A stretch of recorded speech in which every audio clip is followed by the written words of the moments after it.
ভারতে শুরু হয়েছে 18তম লোকসভা নির্বাচন। ইতিমধ্যে 4টি দফায় কিন্তু নির্বাচন সম্পন্ন হয়েছে, আরও 3টি দফা বাকি। 1 জুন নির্বাচন শেষ হবে এবং 4 জুন আমরা জানতে পারবো দিল্লির মসনদে কারা ক্ষমতায় আসে। আমি এই মুহূর্তে কথা বলছি ভারতের লোকসভার প্রাক্তন সাংসদ, সিপিআইএমের বর্ষীয়ান নেতা, দমদম কলকাতার মহানগরীর উত্তর শহরতলির দমদম লোকসভা কেন্দ্রের এবারে প্রার্থী। আপনার কাছে জানতে চাইব, পশ্চিমবঙ্গের লোকসভা নির্বাচনের ক্ষেত্রে যেটা এই মুহূর্তে সবচেয়ে বড় ইস্যু সেটা হচ্ছে শিক্ষা দুর্নীতি, খাদ্য কেলেঙ্কারি এবং যেটা সবচেয়ে বড় ব্যাপার এই মুহূর্তে বিজেপি যেটা গত 11ই মার্চ স্বরাষ্ট্র মন্ত্রক থেকে বিজ্ঞপ্তি জারি করেছে, নাগরিকত্ব সংশোধনী আইন। বামপন্থীদের পক্ষ থেকে এই বিষয়টি আপনি কীরকমভাবে দেখছেন? এবারে নির্বাচনে এটা কতটা কি কার্যকরী হবে? নির্বাচন লোকসভার অত্যন্ত গুরুত্বপূর্ণ। এই নির্বাচনে যেভাবে আমাদের দেশ চলছে তাতে আমাদের স্বাধীনতার সময় থেকে উদ্ভূত সংবিধান কার্যত সেটাই প্রত্যেক দিন চ্যালেঞ্জের মুখে পড়ছে সরকারের কাছে। সরকার সংবিধানকে নষ্ট করতে চাইছে, দেশের সর্বনাশ হচ্ছে তাতে, এবং বিভাজনের রাজনীতি বাড়ছে, মেরুকরণ হচ্ছে, আর আচ্ছে দিনের নামে অসাম্য ক্রমশ বাড়ছে, ভয়াবহ অসাম্য ভারতবর্ষে। আমরা গণতন্ত্রের বিচারে পিছিয়ে গেছি, ক্ষুধার বিচারে আমরা খুব পিছিয়ে আছি, স্বচ্ছতার বিচারে আমরা পিছিয়ে আছি। দেশটাকে রক্ষা করতে হবে, এটা হচ্ছে মূল কথা।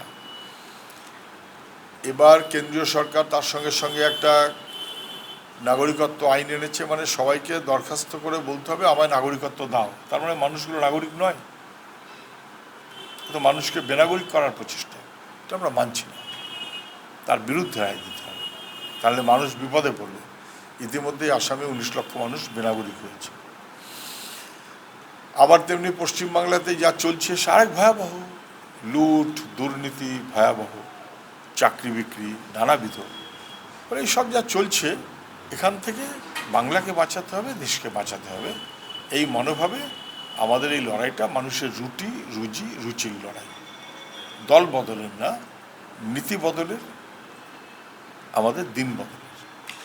এবারের ভোটে ইন্ডিয়া জোট বা এনডিএ যারাই ক্ষমতায় আসুক না কেন, একটা যুব সম্প্রদায়ের মধ্যে তো শিক্ষিত সম্প্রদায়ের মধ্যে একটা কথা কিন্তু উঠছে, রাম না বাম। এই বিষয়টা কি চোখে দেখছেন? না, রাম না বাম বলে কোনো কথা নেই। ওটা এর আগে নির্বাচনে আরএসএসের ন্যারেটিভ ছিল, যাতে বামপন্থী শক্তিকে দুর্বল করার মতো নানান রকম ছক ছিল, আমরা জানি সেটা। কিন্তু সেটা গোটা দেশের মানুষের কাছে, বাংলা মানুষের কাছে ধরা পড়ে গেছে যে এই করে দেশের সরকারের কাজ কিন্তু রাম কিংবা সীতা কিংবা হনুমান কিংবা ইত্যাদি ইত্যাদি সে সংক্রান্ত বিষয় নয়। সরকারের কাজ হওয়া উচিত দেশের মানুষের ভবিষ্যৎ, স্বপ্ন, শিক্ষা, সংস্কৃতি, কাজ, এগুলোই সরিয়ে দেওয়া হচ্ছে। বাম রিপ্রেজেন্টস মানুষের অধিকার, বাম রিপ্রেজেন্টস মানুষের ভবিষ্যতের স্বপ্ন। সেটাকে ভেঙে দিয়ে রাম রাম মনোভাবে মানুষকে একটু পিছিয়ে পড়ার চিন্তা দিয়ে নিয়ে যাওয়ার একটা প্রবল প্রচেষ্টা এদেশে সরকারের পক্ষ থেকে রয়েছে। এই নির্বাচনে মানুষ বুঝে গেছে, ধরা যাক পশ্চিমবাংলায় তৃণমূল সহ্য করা যাচ্ছে না, সর্বনাশ হয়ে যাচ্ছে। বিজেপি কোনোভাবেই বিকল্প শক্তি নয়, কোনোভাবেই নয়, বরং তৃণমূল প্রশ্রয় পাচ্ছে বিজেপির কাছে, বা বিজেপি প্রশ্রয় পাচ্ছে তৃণমূলের কাছে।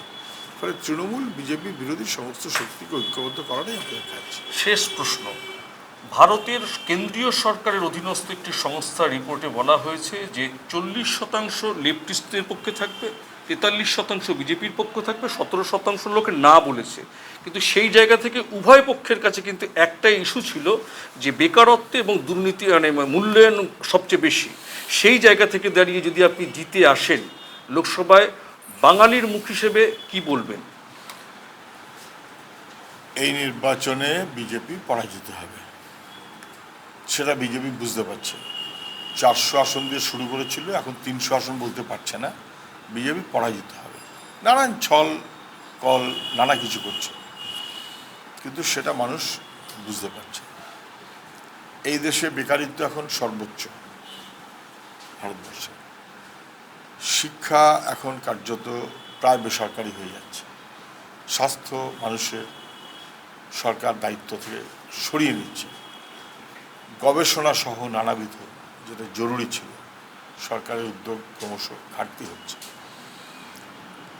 আমরা যেমন আমি 2004 সালে পার্লামেন্টের সদস্য ছিলাম, তখন আমরা মানুষের জন্য আইন তৈরির চাপ দিয়েছি, করিয়েছি। সেটা 100 দিনের কাজের আইন বলুন, মনরেগা অথবা অন্য যাই হোক, right two education, right two information, food security, সেই সহায়কার প্রোডাক্ট। এখন আমরা একই কথা বলছি, মানুষের জীবন যন্ত্রণাকে খেয়ালের মধ্যে রেখে তার বিরুদ্ধে মানুষের এগিয়ে চলার পক্ষের নীতিগুলো গ্রহণ করতে যদি হয়, তাহলে আদানি আম্বানির রাজত্ব নয়, সাধারণভাবে মানুষের মধ্যে পারচেজিং পাওয়ার বাড়াতে হবে। অসাম্যটাকে ভেঙে তলাকার অংশের মানুষকে মার্কেটে, বাজারে নিয়ে আসতে হবে, তাদের ক্রয় ক্ষমতা বাড়াতে হবে। তার মতন করে নীতি নিয়েই একমাত্র ভারতবর্ষের বাজারকে বিস্তৃত করা সম্ভব এবং সেই অনুযায়ী শিল্প, কলকারখানা ইত্যাদি ইত্যাদি, কৃষি তার গুরুত্ব রক্ষা করা এবং সেই অনুযায়ী লেখাপড়া, কর্মসংস্থানের বন্দোবস্ত করা। এটাই আমাদের প্রাথমিকভাবে মনে হয়েছে। তার সঙ্গে সঙ্গে যারা সুপার রিচ তাদের উপর ট্যাক্সেশন কেন বাড়বে না, সেইটা দিয়ে সত্যিকারের যারা তলায় পড়ে থাকা মানুষ, তার লেখাপড়া, তার শিক্ষা, বয়স্ক মানুষ তার পেনশন, ছেলেমেয়েদের কাজ, এইগুলো গুরুত্ব দেওয়া হবে না কেন? নীতি হিসেবে এটাই আমাদের নীতি থাকবে।